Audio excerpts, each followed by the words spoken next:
centennial celebration, we've been examining the history, present, and future of interior design. NYSID was there at the beginning of the interior design as a profession and has been there every step of the way, up to and including today, when the role of design in all aspects of our lives has been widely known and appreciated. We no longer think only of beauty and function, although these qualities are important, as we'll probably all agree. But we also think of health and wellness, access for all at all stages of life, sustainability, and responsibility with regard to the environment. All of this and so much more are the charge of designers.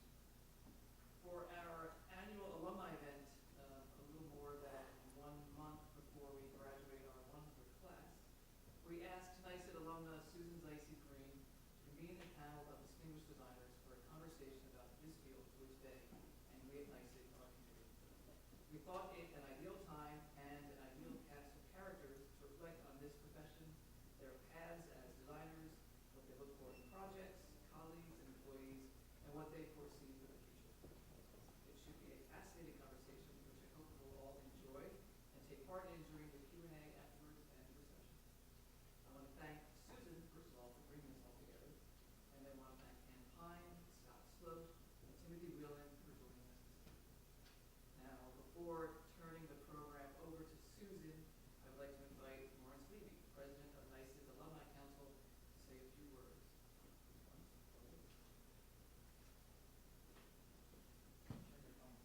My phone is off. I was a former actor, so my phone is always off in public places, as should yours. Thank you so much. It's so great to see all of you here, alumni, friends of the school. We're so proud of our school, not just for its #1 ranking, which is no small feat, and the faculty and everybody involved with the school deserves significant kudos for that accomplishment. I'm very proud of everyone. I'm certainly proud to be part of the school. There's many ways to give back to the school. Serving as panelists tonight is one of them. Being mentors to current students, I think they can really benefit from not only your experience as designers, but your life experience. I remember when I was a student and I was older and I still was lost at times. And I was lucky that faculty actually reached out to me and mentored me, and I'm certainly, I hope, all the better for it. Other ways, to be jurists for the class. I'm particularly fond of this. I think the students really benefit from your wisdom, from your experience. I think it's good for you. It really tests your skills as a designer. To have to stand there and sum up a project in 5 minutes and then critique it, you'll be really sharp on your game, trust me, by the end of it. Attending the President's Lunches and Learn program, to join the faculty. I think the school largely is what it is because of the extraordinary people who teach here. And I know many of them, and I'm certainly proud to have known them. Serving as members of the Board of Trustees, the Advisory Council, the Alumni Council, hosting special events, sponsoring events like this. We have an upcoming event which I think is going to be really amazing. One of our alumni is going to take us to Craft, the restaurant that they designed, to get the inside story as to how it came from an idea to a reality.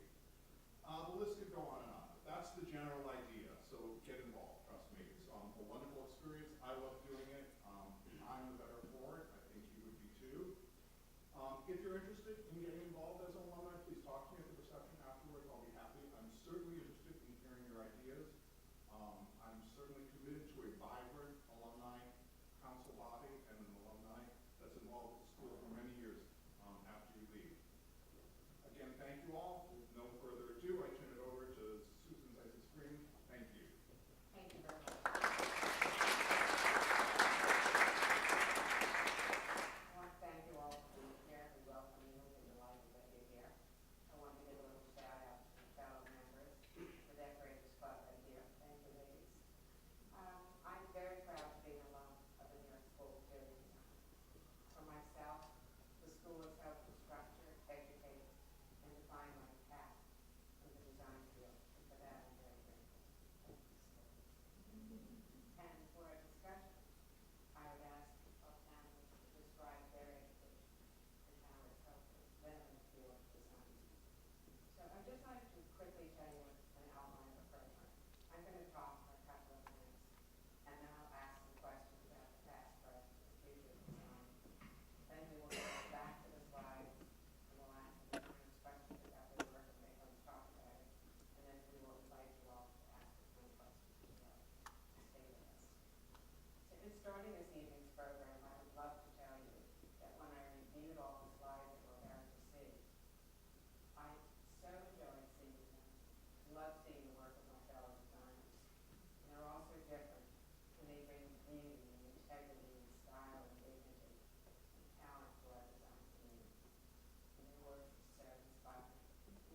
let us discuss the past a bit.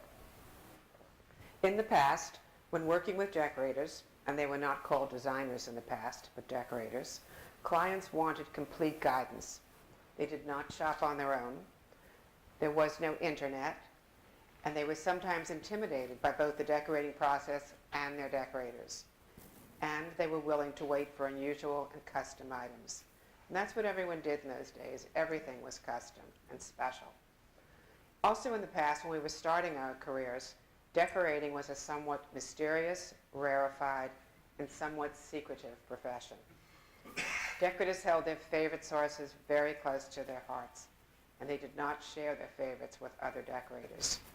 So if you were a young person starting out and did not work for an important firm, it was difficult to ferret out these wonderful secret sources. I know that because I was one of those young decorators at one time. The industry has changed since then, primarily because of the internet. So my first question is, what have we learned from this, and how has it helped to define our present work? What have we learned from the past?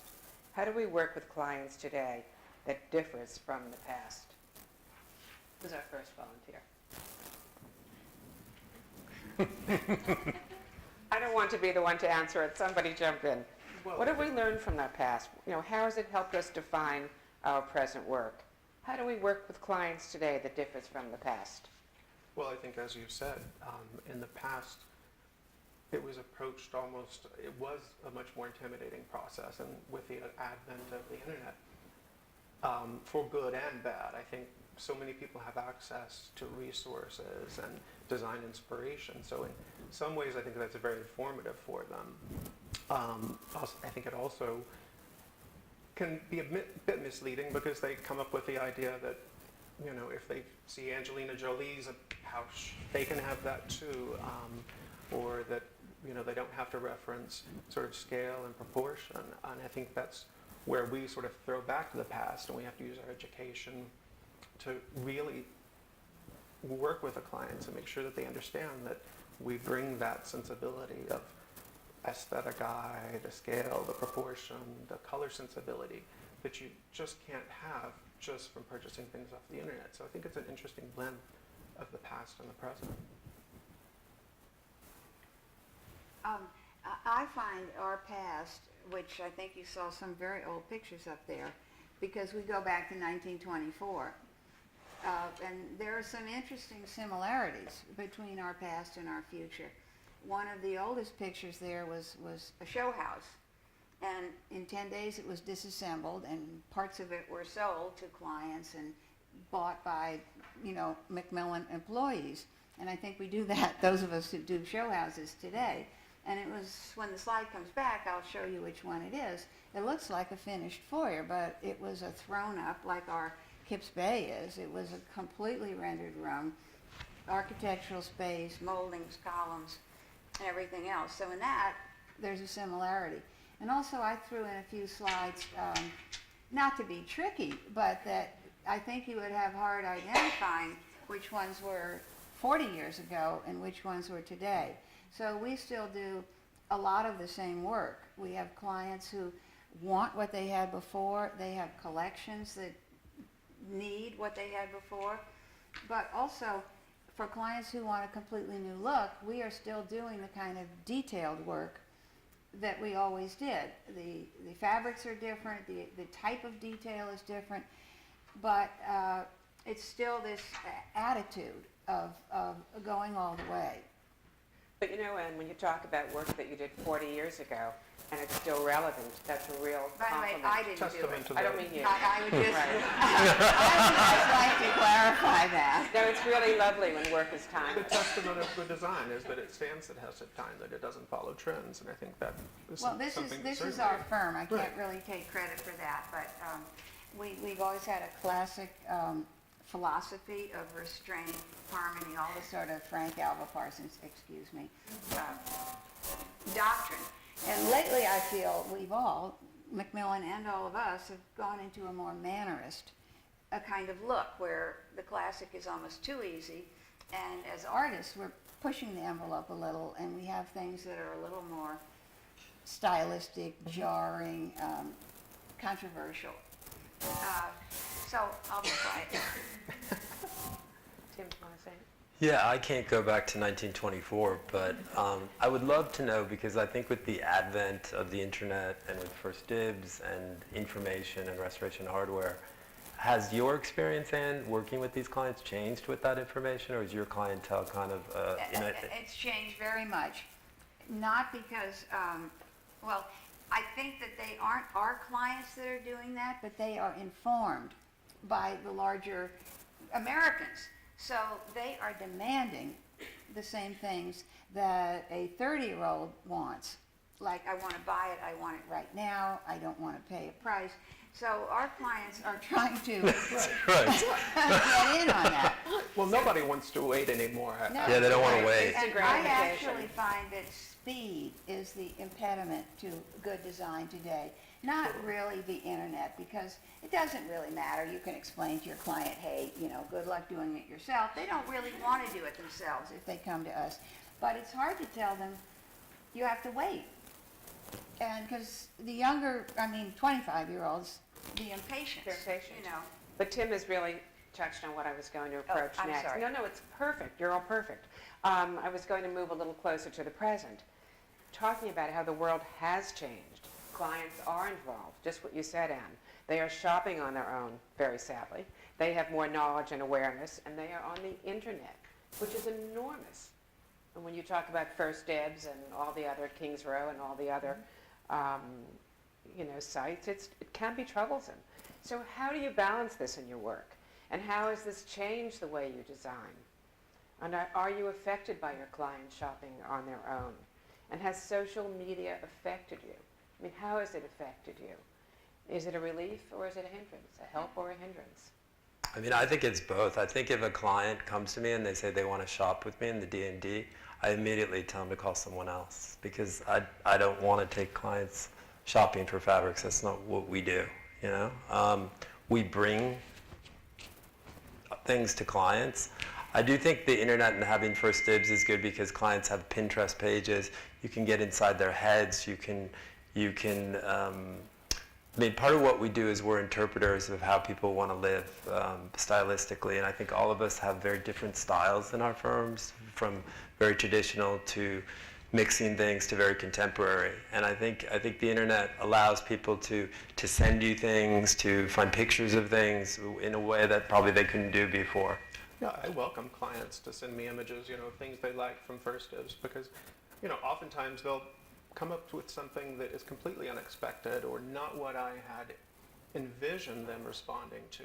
And when they send you that image, not necessarily that they have to have it, but it's just that you can work with them and pull ideas from them of what is it about that object that they're attracted to. And even if that's not the right thing, you can find those elements that help you make informed decisions for the rest of the project.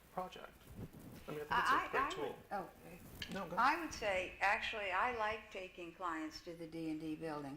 It was never something Macmillan really did in the past, but often they will tear things, Pinterest, and I get an idea. But when they go to the D&D building, they're picking the exact opposite things.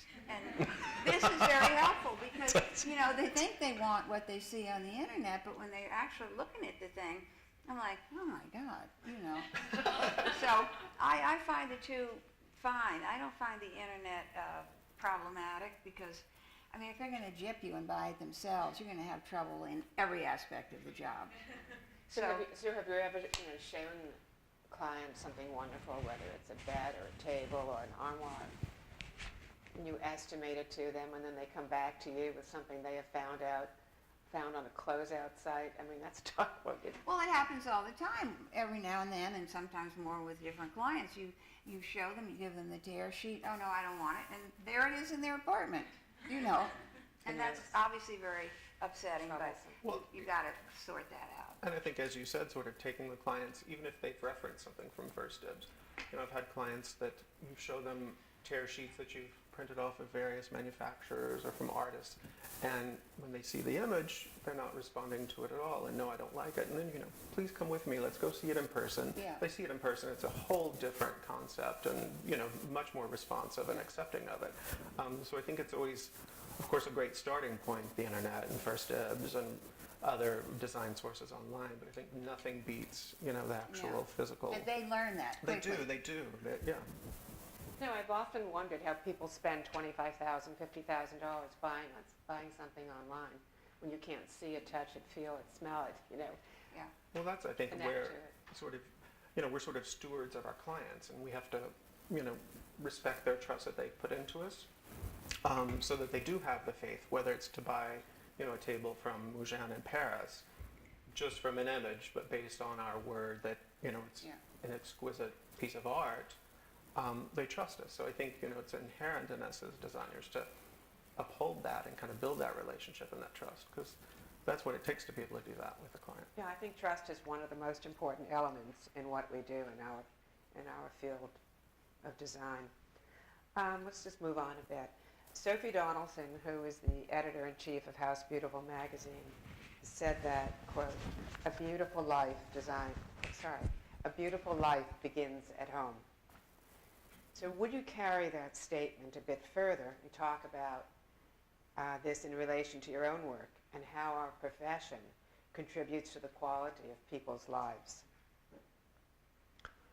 I think around 8 years ago with the internet, we had a design leadership conference in Copenhagen at the time, and one of the things was that all these catalog and restoration hardware is coming out, we were feeling as designers, how do we value our worth, and I think we add a lot of amazing goodwill into people's life, creating these environments where they live. And I think designer, I don't know if you feel this way with the internet, but I feel people have this do-it-themselves mentality now, that they think they can do it themselves, and they don't want to. They're our clients, but I think people think somehow they can do this themselves. And I think, because I've thought about this a lot, what we add to people's lives in creating homes for their family and beauty in their daily life that enriches them, and I think it has incredible value. Because I went through a state thinking, what am I doing with my life? Just, decorating people's houses. And I came to the conclusion that it ends, creating beauty and creating environments where people live and wake up with light and air and beauty creates value in many kind of subtle ways in people's lives. What you said is really important, because why would people want to do it themselves? I mean, you don't drill your own teeth, you go to a dentist, you don't perform your own heart surgery, you go to a cardiologist. Why are people, thinking that they could do this? Everyone's good at something, but not everyone's good at being a decorator. That's why there are professionals out there like us. I mean, how do you feel about this, Scott or Anne, about other people, what we're talking about? Well, fortunately, I think our clients don't come to us so much with the attitude that they could do it. They sort of use the internet as references, but I think there are people that feel they can do it themselves. And I think it's really, I think partially it's just them wanting to sort of have something that they've invested in themselves, that sort of personal work ethic, or that I've made my nest almost in a way, sort of nesting. I think that's where people are coming from with that mentality. But again, I think it's sort of upon us as designers or decorators to really impart to them the value that we bring as an industry to the service that they're expecting. Do you always get credit from your clients for having done the work, or do they sometimes say? No, I you have to- sometimes don't, which is fine. They say, oh, we did it together. She helped me. She helped me. Or I did it and, Anne helped me a little. I did it and placed the orders. Right. Yeah, and not always can I say that. But I find that if I look over these, 90 plus years of Macmillan jobs, the most impressive ones were for clients who were the most knowledgeable and the most engaged and had the most beautiful taste.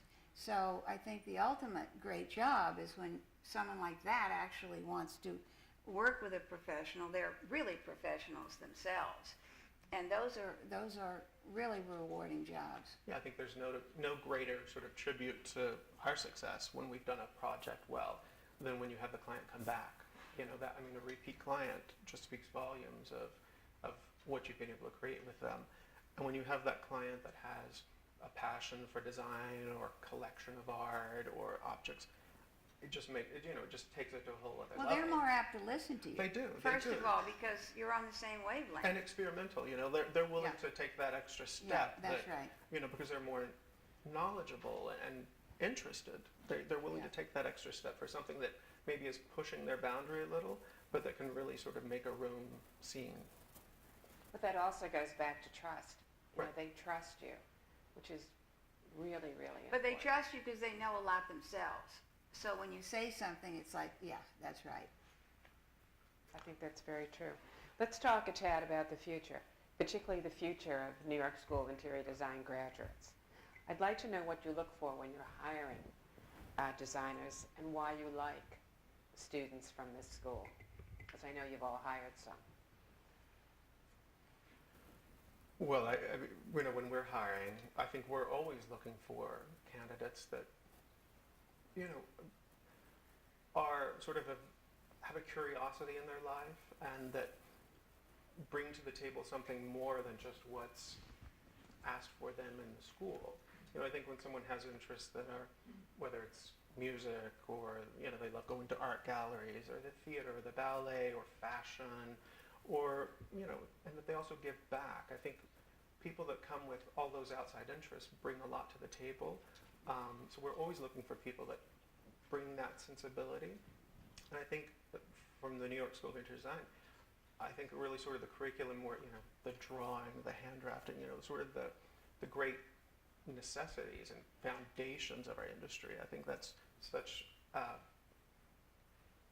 major point and when we hire from the New York School of Interior Design is they bring all of that curriculum and that talent from school to our firm. One of the things in talking with Tim earlier that I liked when we were discussing this was, why don't you say what I had liked about bringing outside talents that we may not have?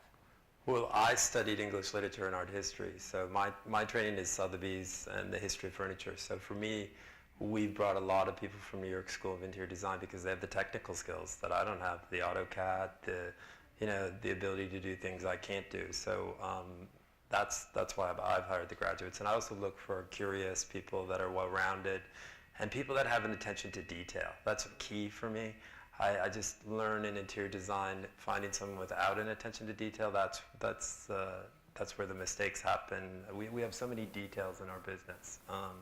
So that's one of the key things I look for, and I've been very lucky with people from New York School of Interior Design that way. I think it takes a big man to admit he can't do something. And what about you? What do you look for? Well, I think I look for something different because, first of all, our firm is a little bit different because we have 7 or 8 decorators, not, one decorator and then assistants. So I look for people who can become decorators and stay at Macmillan. And I think a lot of designers don't look for that. They look for people who are going to, help them with their clients. So I look for how far can this person go. It's always guess. Sure. And then the other thing is affability. I mean, I just happen to get a visceral response to people, and I think we would all hire someone that we think we're going to have fun with. And the third thing is different, is this blurring of architecture. We used to have a separate interior architecture. We still do, but I look for people who can pick up the ball there and do CAD and do 3-dimensional, do all of that rather than just shop for fabrics. And 10 years ago, that would not have been a priority. Yeah, speaking to your point, I think, right, the personality, I think, is almost the biggest key in making a good design firm work. I mean, you spend the majority of your life, with your colleagues, and I think... Well, and your clients have to like your colleagues. Right. Yeah, I think that's I true. mean, for us, It is such a That's major, important. major key. I've had some people that had terrible personalities, but they were fabulous. I have too. So there's always a balance. Well, Macmillan had Mrs. Morgan, who was so crotchety she lost an assistant every 3 weeks, and Parsons, when we had this hook with Parsons, and they were like, "Oh, it's Mrs. Morgan, we don't want to go." Hang up that phone. That goes But back to clients loved her because she didn't behave that well with clients.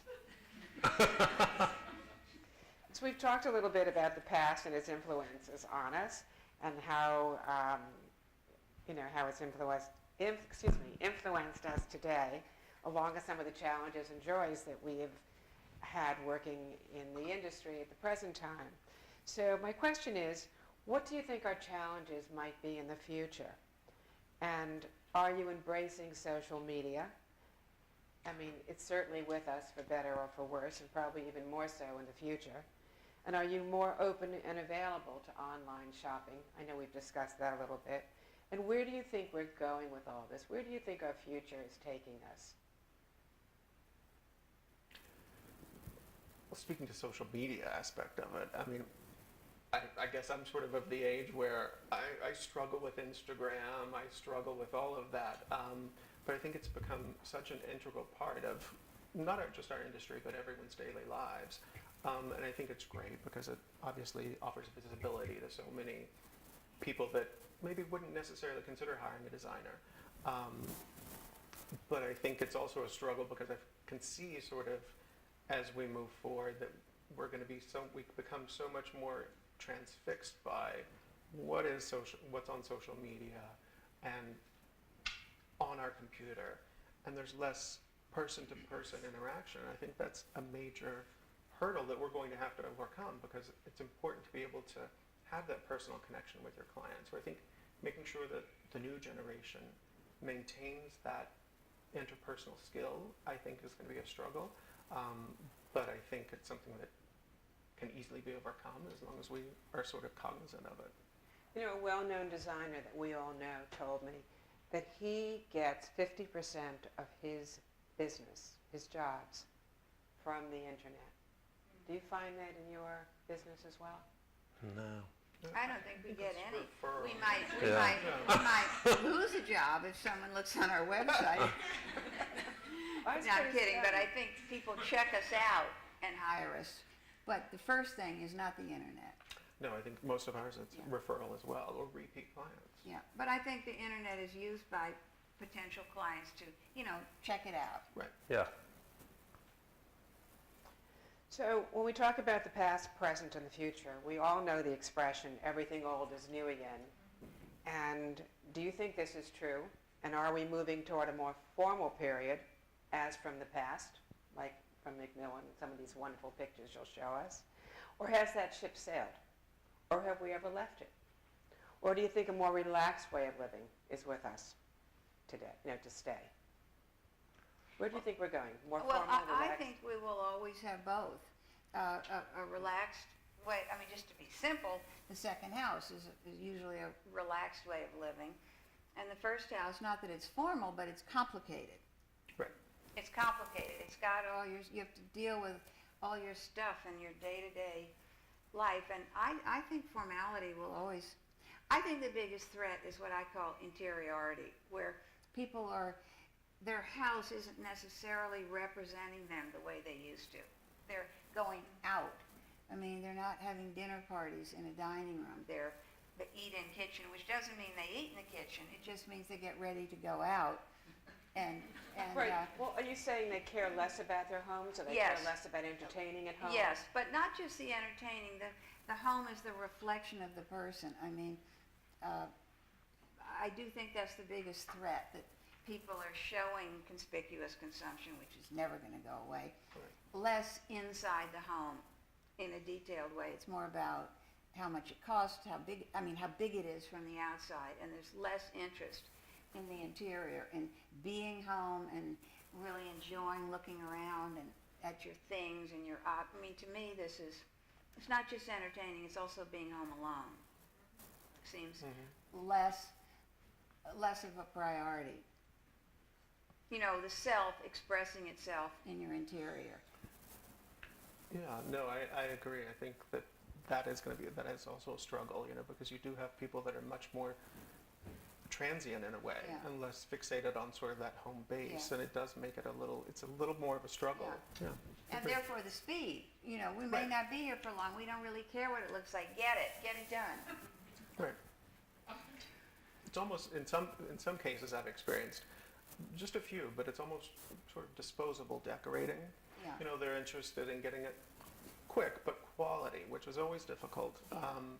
But Yes. then, you know, and then in a few years, you know, 4 or 5 years, changing it back out, when normally I think we would just see it happen once every 7, 10 years.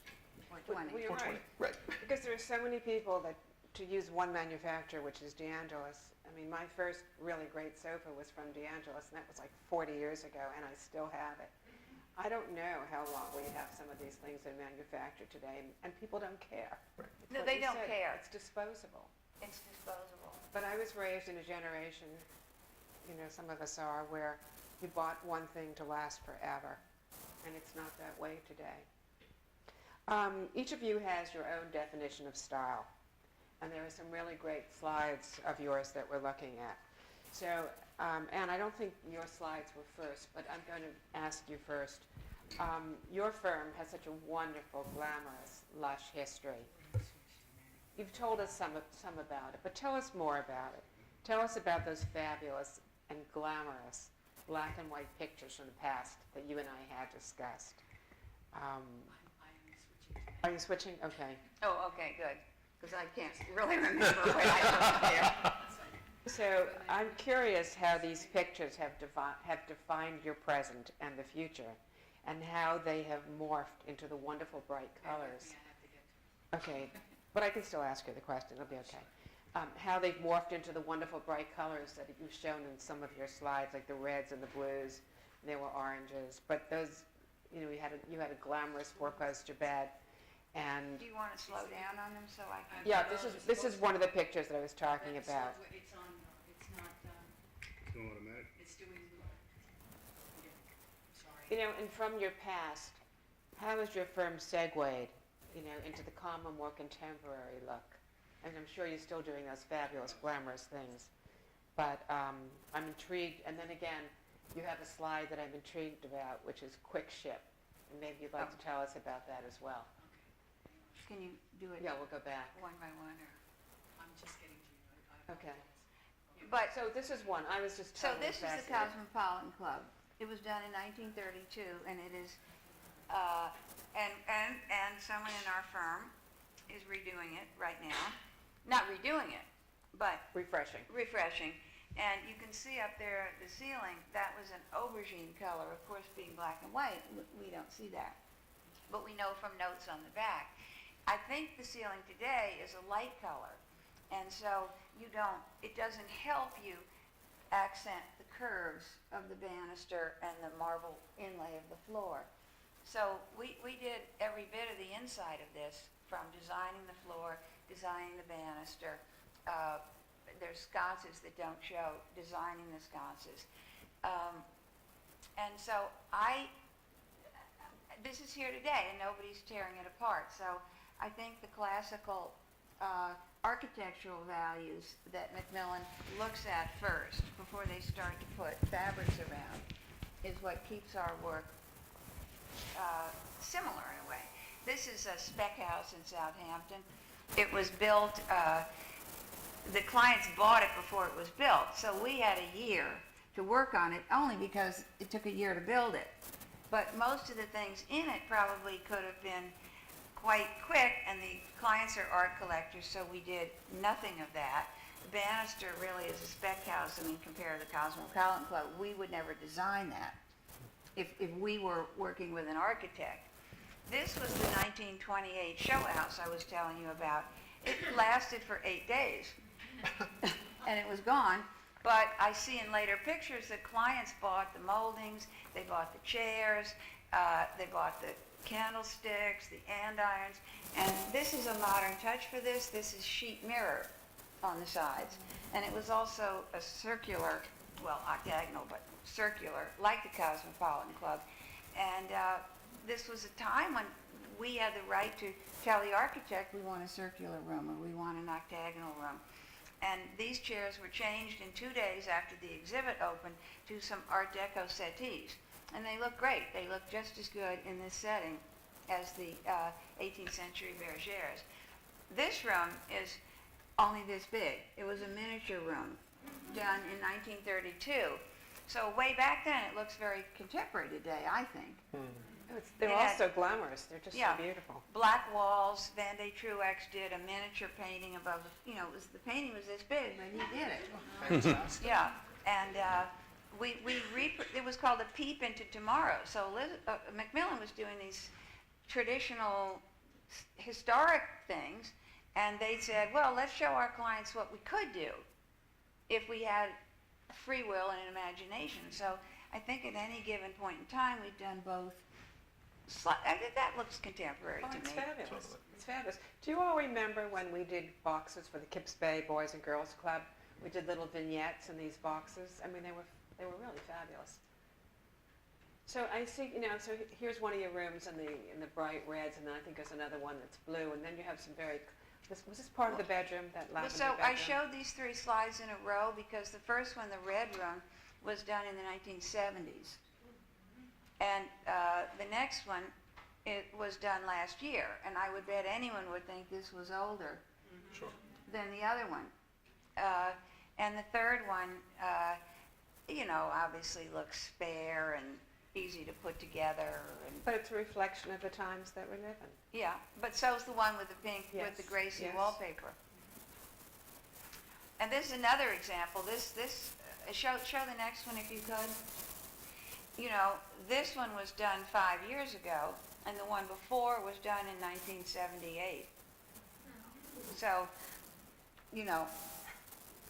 for the art collector Elaine Danheiser, the one before. And she only wanted built-in furniture. There's the chair, but there's very little Right. independent furniture in there. And I mean, we just changed the fabric, did some curtains, and sometimes a job that looks very detailed, we do, very little of it. No, it's lovely. It's wonderful.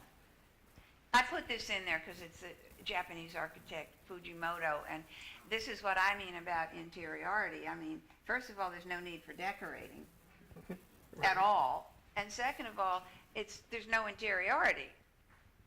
I love that expression. It's wonderful. Well, it's kind of a 19th century idea when the Victorians hid the world with all their curtains, but this is another miniature room. But you can kind of see how it resembles that show house room that seemed Yeah. much older. Again, this to me is very 1932. It's wonderful. very contemporary. Steph, I think we're going to have to go a little faster. Oh, I'm sorry. No, I don't have any more to say. No, we love We love seeing this, but We're going to go to your. Oh, quick, just tell us Well, about we the know quick quick ship. ship. It's like I want it now. And So we're definitely in the present then. this is the present. Right. Not even the future. But Here for we the are. future, it has to change because you can't do it quickly. You just can't, especially in a bad economic time. Nobody stocks anything. Right. Are Scott's pictures next or Whoever Tim's? you want to, I can go back. No, just let's go to Scott if you can.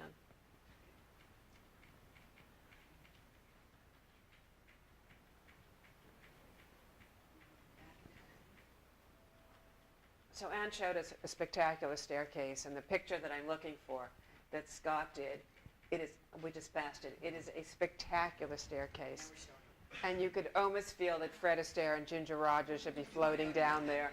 What? Are you going to go into that slide directly? Yeah, that'd be great.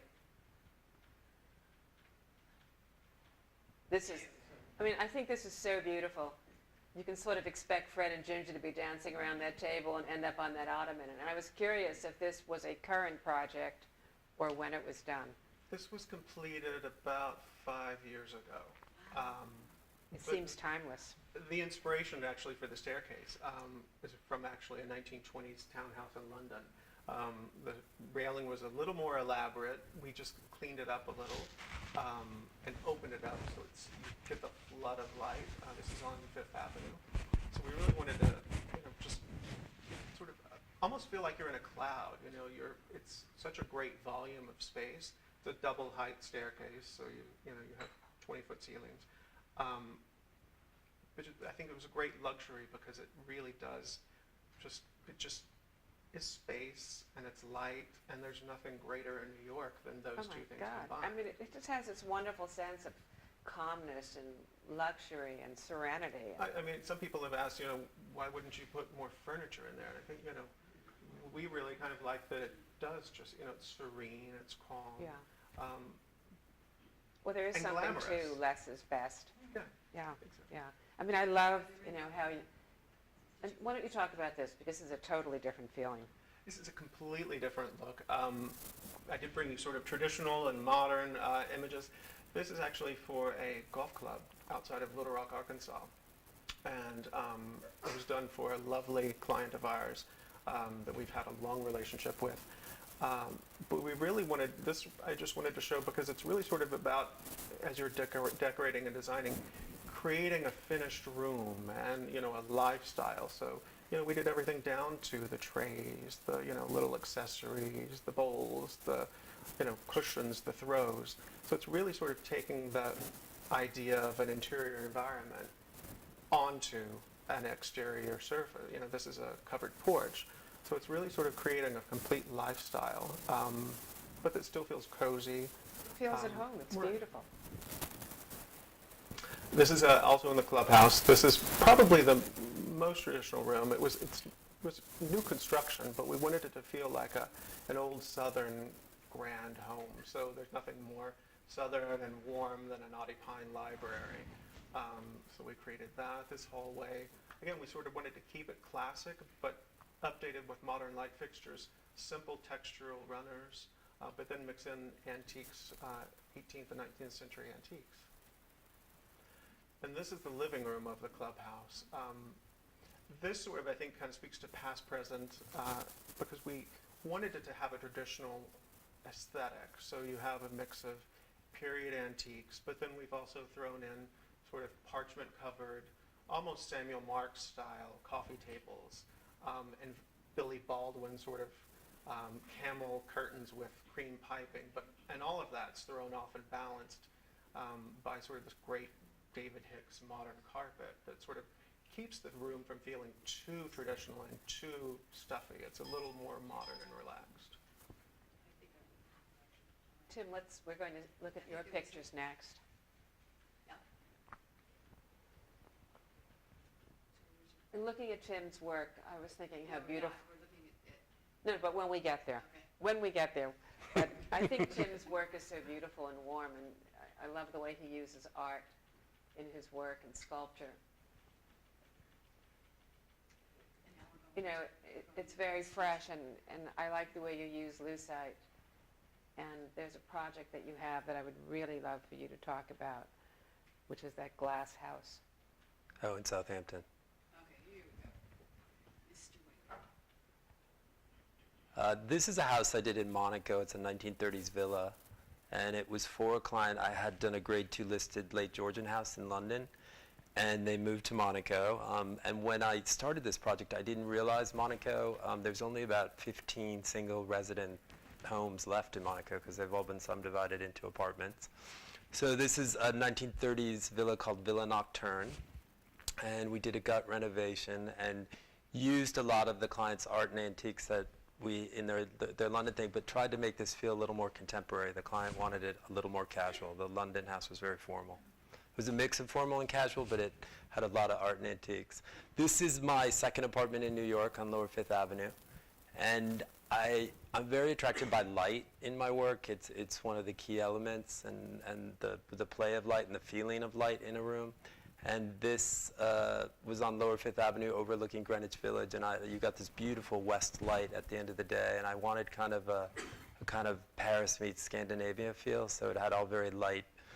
I had bleached the floors, and we're back to the Monaco Villa now.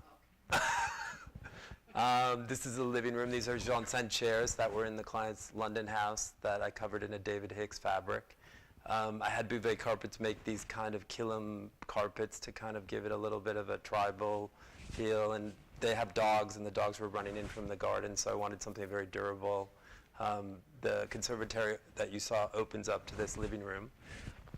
Roman imperial piece. We did a lot of custom embroidery on the curtains, and then mixed in contemporary things with like these Chinese 18th century incense burners.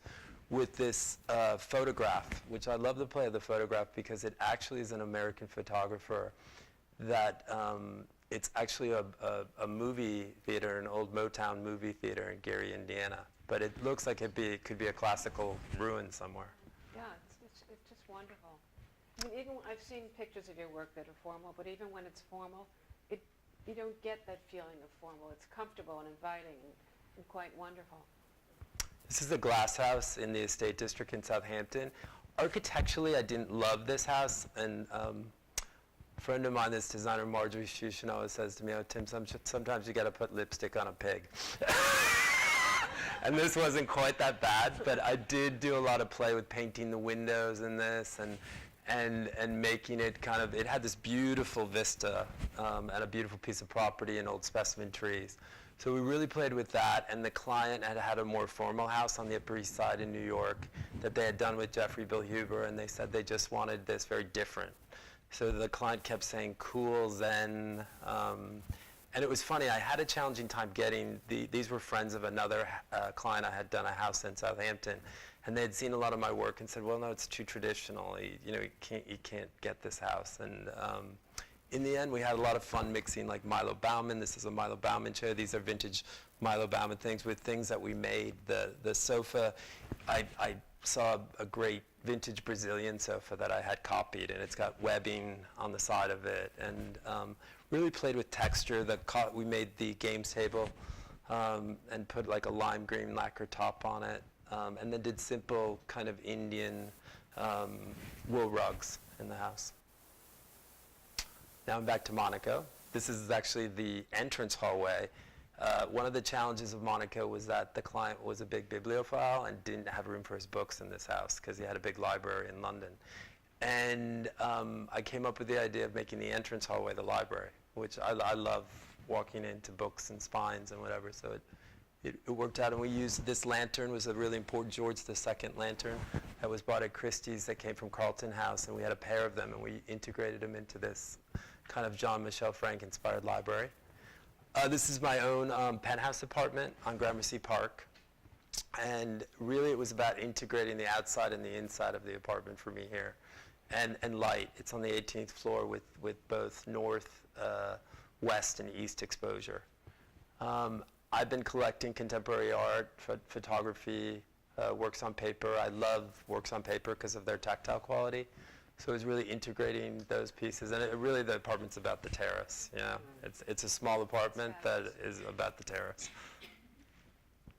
Back to Monaco. That's the conservatory in Monaco. I mean, that's spectacular.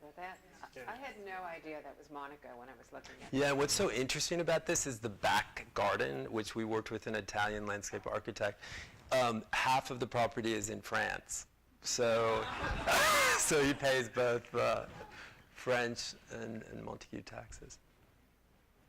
This is a brownstone we did on the Upper East Side in Manhattan for a young couple with a family, and we made a lot of the furniture and mixed contemporary photography with vintage light fixtures. We worked on all the architectural detailing on this house and tried to create texture with the paneled walls. This is a dining room in Southampton that the other client that hired me to do the contemporary one had seen. And what I love about this room is just, it's a little bit Swedish, but it's this viscosi, this chandelier, and it's right centered on the entrance to this very traditional kind of Grosvenor Atterbury inspired house. It was the guest cottage of a Grosvenor Atterbury house, and then they built a new house based on that. And so I wanted it to have both a kind of a mix. I mean, it's so inviting, and I just love your sense of whimsy that you bring into your work as well. Yeah, this is for a young couple.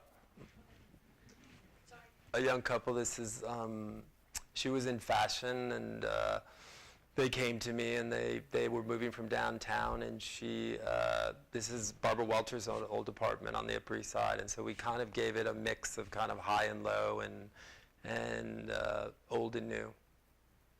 And we used a lot of like Persian-inspired textiles. Where does that painting in the back? It's Hervin Anderson, who's one of my favorite artists. It's really yeah, beautiful. he's one of my favorite artists. Hervin.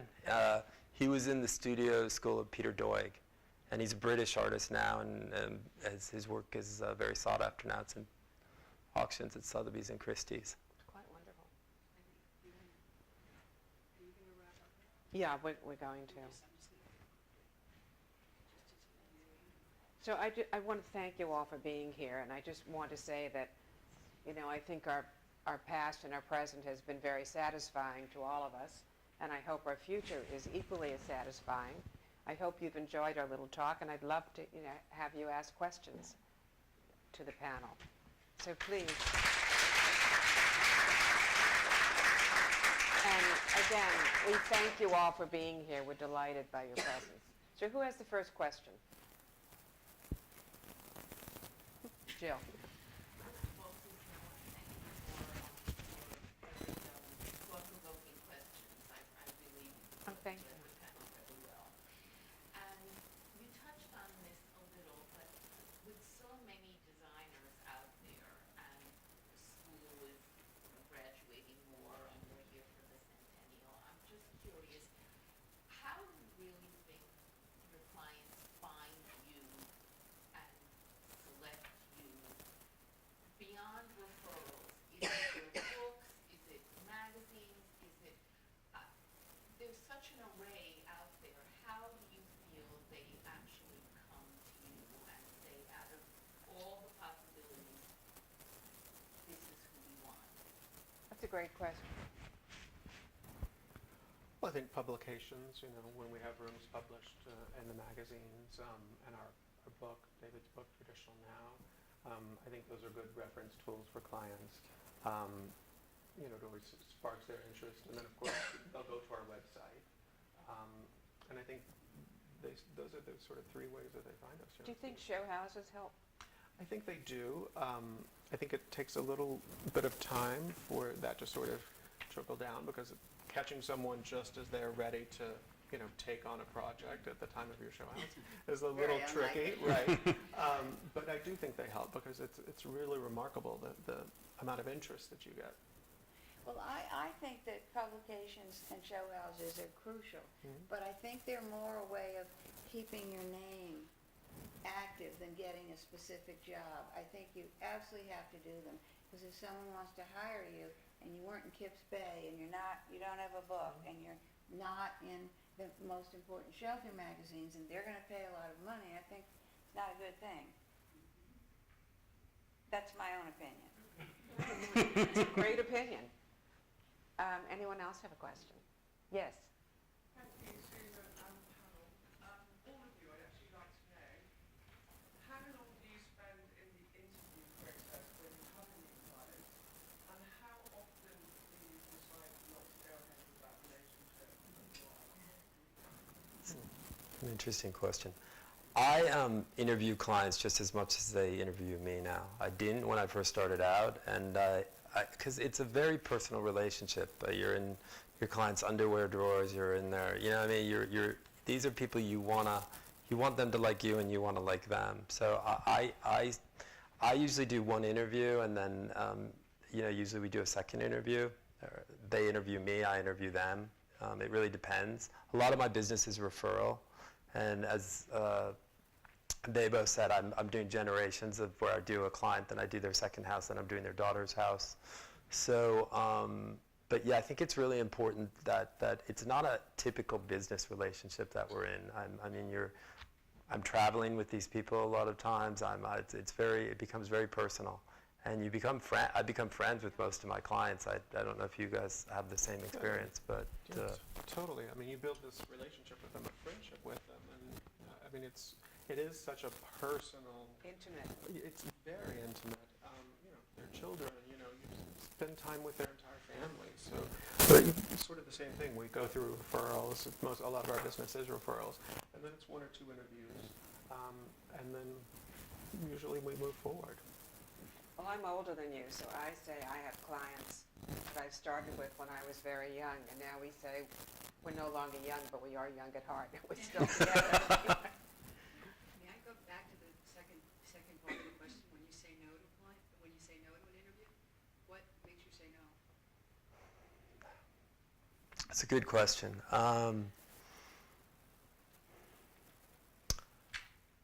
I think it's a general. I don't know. It's just kind of a feeling you get. It's a gut feeling. It's simple as chemistry. It's a chemistry thing. I took a job one time that I knew was probably not the right job for me, but it was a huge project. And the way I worked it is on a monthly retainer. So because I knew I might not be there for the full.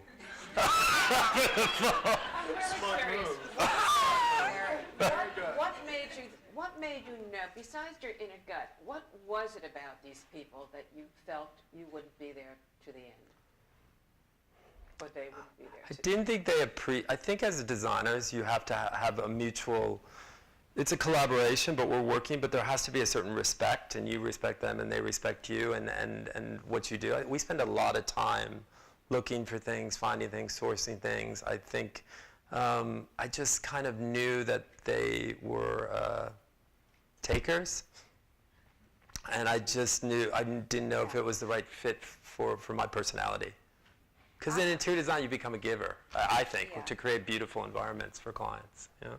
I sometimes think you could tell on the phone before the interview. I mean, just by the questions, by you can, but I have learned that my most unsuccessful relationships, personally, have been when I've taken the job, and I go to see the client's house, and it's such a mess, and those never work out because by the time you're 40 years old, if you're living in a complete mess, you're not going to change, and Macmillan's not going to change you. And so that I think seeing their house is often a sign of whether it's going to work or not. Do you always go to see their homes? No, but usually a client will say, you know, meet me at my house, or this is what I have, I want to move, you know, you end up having to see it. But we take most jobs, and my mother always said, there's a big difference. Should you do business with friends? Oh, so dangerous. She always said, well, if they aren't friends to start with, they'll be friends when you finish, so what's the difference? That's true. So That's true. I love positive doing business with outlook. friends. I've had good experiences as well with that. Yeah. I think the biggest red flag is actually when they say that, you know, they've interviewed, you know, X, Y, and Z Oh, yeah. decorators, and, you know, if they haven't found someone yet. That's a very bad sign. That's a huge red flag. Because you respect the people that Right, interviewed, right. and if they didn't And like if they them, couldn't make it they're work. not going to like you either. Right. Well, you know, I don't usually answer the questions as a moderator, but it made me think of an experience that I had. I had a client that had 2 decorators prior to me. One died and the second one the decorator, one died and one ran away with her money. And I was thinking, well, could the third one be the charm? And it worked out well. We've been working together for many years, but you have to be really wary when people have had 9 decorators, as some people have. Yeah. Who has another question? Yes, please. I work at First Dibs, so I was interested to hear you discussing the pros and the cons, but mostly the pros of the internet. But I'm curious to know, when you're shopping with your clients or for your clients for vintage pieces, antiques, 20th century, contemporary, are you noticing things that they're all asking you specifically that they want, or things that they're saying absolutely not? Are there trends in sort of the decorative arts that you have to navigate, or are you feeding them your own kind of biases?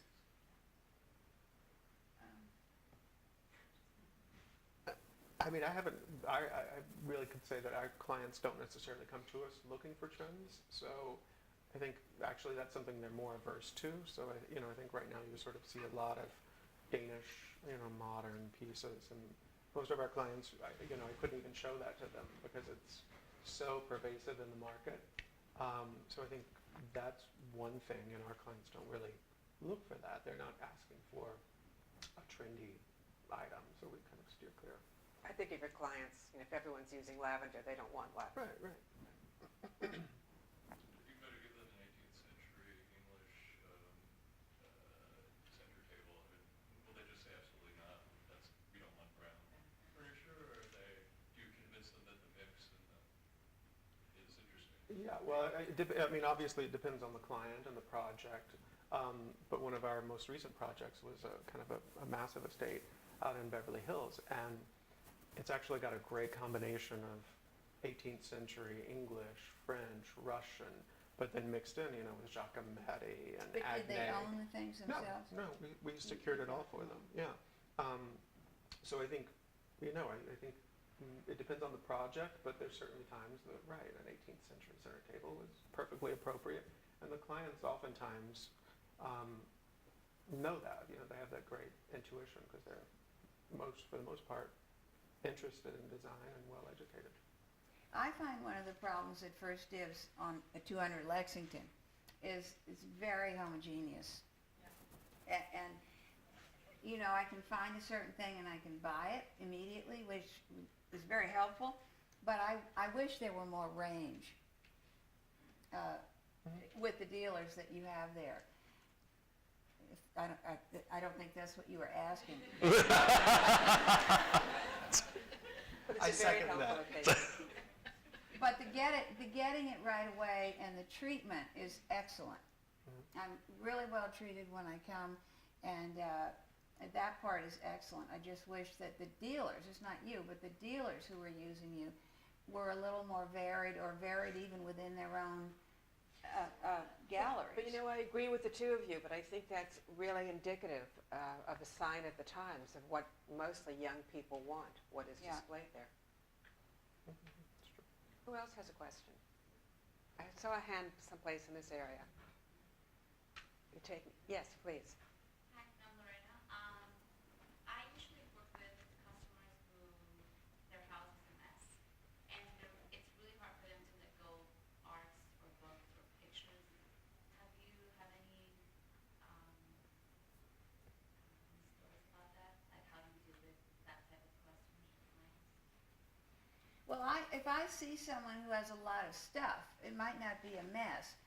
I think of a design scheme that will absorb their things rather than tell them get rid of it. And you curate it for them. And you if I you see narrow them, it down, well, a little bit, but the main thing is I look, are these people who love living with things, or do they not? Do they have very edited? And then certain decor schemes cannot accommodate photographs on a piano. They just can't. And if that's what the person wants, you've got to design a different kind of room. So that to me is very important in an interview with a client. And then you don't have so much trouble because you've designed it to accommodate the things, or hide the things within it. So our time is running short, but we do have time for a couple of more questions. Yes, please. Throughout your careers, what would you say are the most common or difficult challenges that you face?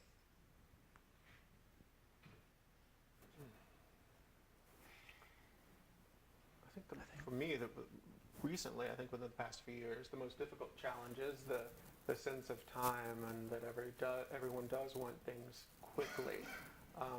Even though they do understand that, custom upholstery takes time, they still want it quickly, or, massage embroidery takes time, they still want it quickly.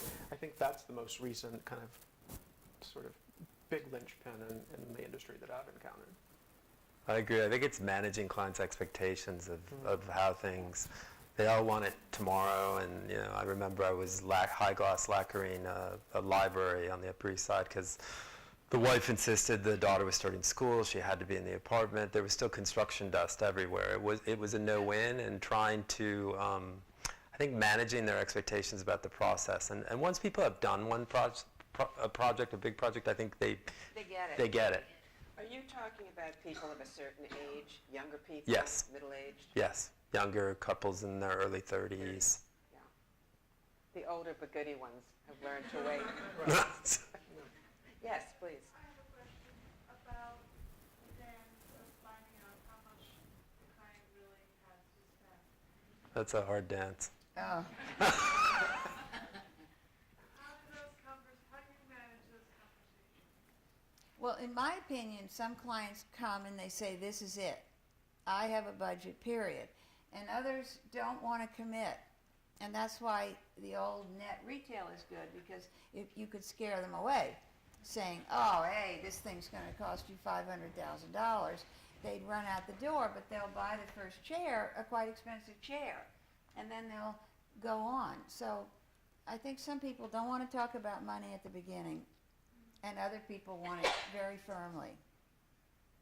A whole spreadsheet before they buy one thing. It's two different kinds of It's true, actually. clients. I have a client that asked for a spreadsheet, and in my early career, I had a client that had a budget of $250,000. This was about probably 25 years ago. And I said, I cannot complete your house, can't complete your project for that amount of money, but I can get you started. And it's what Ann said. He didn't know what things cost. He ended up spending $2 million, but he had but simply because he didn't know. So, Yeah, and you scare them off if you tell them the real truth. But if you scare them off, maybe they weren't meant to be the client, they didn't No, have I the... think a lot of people just, they think they just want their chair fixed, and, they haven't really understood how shabby things have gotten or whatever it is. And so you do one thing, you do another, and the job can become huge. Completely snowball. And they gain trust in you if they like the chair. Think about a fee for, you know what I'm saying, I don't even have to say it, $1 million, this is what it is, you get 300,000 now, 300, if they don't even know they like you, it's a very scary thought. How many jobs do you balance at one time, each of you? Is there a general number? I think I currently have about 5 going on, all in different stages, which is kind of allows you to be able to manage them, because they're all, one's installing, one's just starting, one you're in the middle. right. But I think about 5. Well, we have a different situation because we have 8 designers at Macmillan.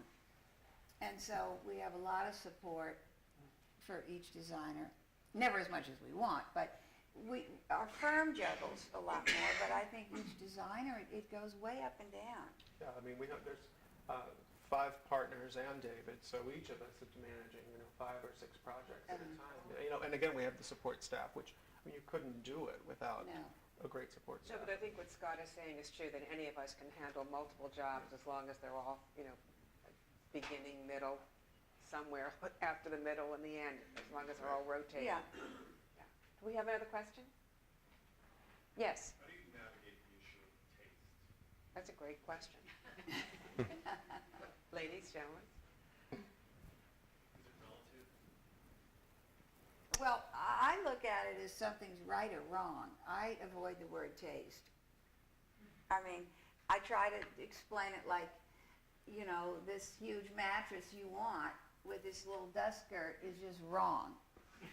I just say, it's not a matter of taste. We want this big mattress, we have to make a platform. Isn't that a huge problem, though, the big mattresses these days? It's ridiculous. It's ridiculous. But so I try to phrase it in correct or incorrect rather than taste. And I think once you do explain it to the client, once you sort of educate them about why it's wrong and why this is right, most every client responds to that. They appreciate that. And that's a very delicate thing to do, because with the word taste, actually you either have it or you don't. So the decorators are guardians, or, they are to guide clients. I think it's an insulting notion, actually, because of this elitism of you have taste and you don't. And I actually don't believe it. I think people's taste evolves with the amount they're exposed to. Right, with their education, with the Yeah. exposure to the process and to the Yeah. what's And out there. people confuse taste with preference. They'll think taste means, oh, she likes modern things, or she likes Victorian things. That's their taste. Where it really taste isn't that. It's ability to judge good, better, worst within any. So it's a confusing word, so I try to avoid it. But would you say that part of your function is to guide clients towards what is wonderful and tasteful? I think it's to stop them from making mistakes. Because things cost a lot of money, Well, and they've hired you. They've hired you. They put such trust in you. I mean, you owe it to them to be honest with them about, why this is not correct and why, you Yeah. should make. Or we should- practically, yeah, why right. it's not going to work. You Right. can often... Were you raising your hand for a question? Okay, anyone else have a question?